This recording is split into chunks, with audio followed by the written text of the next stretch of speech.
Everybody, amprepairguy.com, 203-892-4119.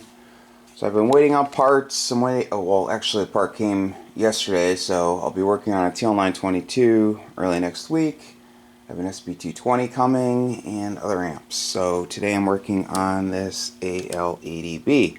Customer bought it from somebody, and I guess the customer went in and changed the wiring from 220 to 120, and he said somehow he touched the lead to the soft start resistor over here and it fried. The board's damaged. He went to turn it on, he shut it off, and he just called me up and sent it in. So I put a new resistor in just to make sure there wasn't something wrong with the transformer. And it all fired, all of that worked properly, so no issues. Also checked the diodes over here, because looks like at some point customer said he didn't hook anything up to the RCA jacks on the back, but in the later ones they put a resistor in series with the 12 volt low current 12 volt line, which is used to power like an MFJ meter that has a lamp in it, or PEP kit or whatever. And someone put a short on it. They probably hooked the key line up to that by accident, put a direct short on it, so resistor's toast. I'll change that. So I just wanted to make sure the diodes for that supply were okay, and they are. So I'm going to clean the rotary switch. I checked that, looks okay. Plate tune cap looks okay. Ground these grid connections directly to the metal, because most of the time these nuts are loose and they can loosen up. You always want a nice solid connection from the grid to the ground. I'll swap the gas discharge tubes, always put new ones in. Let's get rid of the green wire. 10 meter mod. I'll clean the input rotary switch with deoxygold. I'll tighten up on hardware. Bias transistor seemed to be okay. So customer said the person that he got this from had never opened it up, never did any work to it, so that wasn't true. Someone put in the SO239s that have a nut.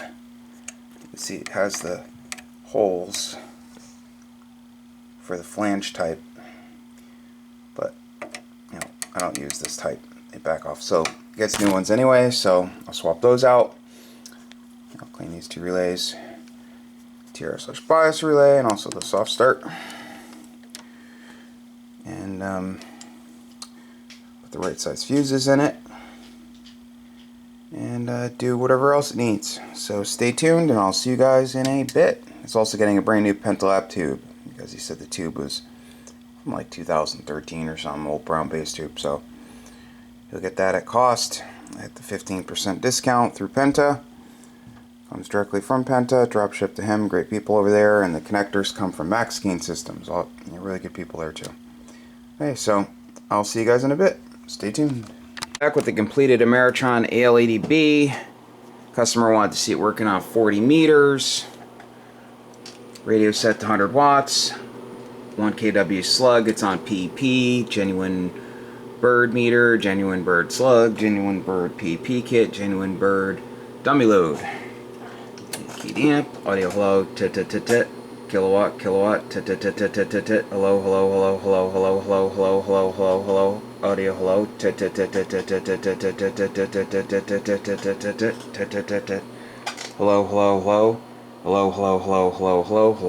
hello, hello.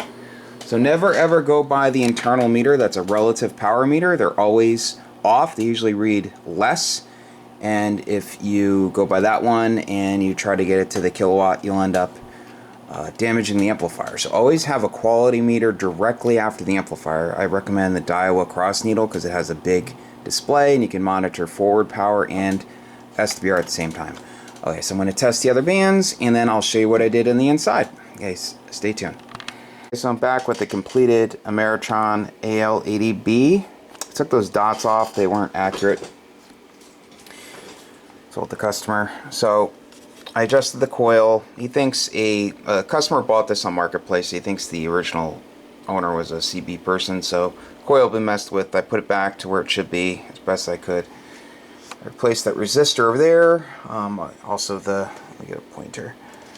Also the soft start resistor, like I said before, I did that before I did the first video. Added the two new SO239 connectors from Max Gain Systems. Clean the TR/bias relay with Deoxygold, soft start relay with Deoxygold. I checked the diodes over here because that resistor had failed. I wanted to make sure one of them wasn't shorted. So cleaned the band switch with Deoxygold, input rotor switch with Deoxygold, tweaked two of the input coils, the one for 10 and also 15. So now it has the lowest input SWR on 10 and the lowest input SWR on 15. Removed the socket, tightened the nuts below the socket, added new gas discharge tubes, added the grid to ground connection per grid connection on the socket. Tighten up the nuts on the back of your variable capacitors. They were loose. One on the plate side was also loose down there, and that's really important to have that nice and tight. Tighten these ones too. The one for the that goes up, to the band switch, and also there's another one on the other capacitor over there on the plate side. So both of those are nice and snug now. So that's about it. So if you need an amp repaired, feel free to give me a call. Phone number is 203-892-4119. That's 203-892-4119. Websites are amprepairguy.com and also harbachelectronics.com. Please like, share, and subscribe. Have a great day.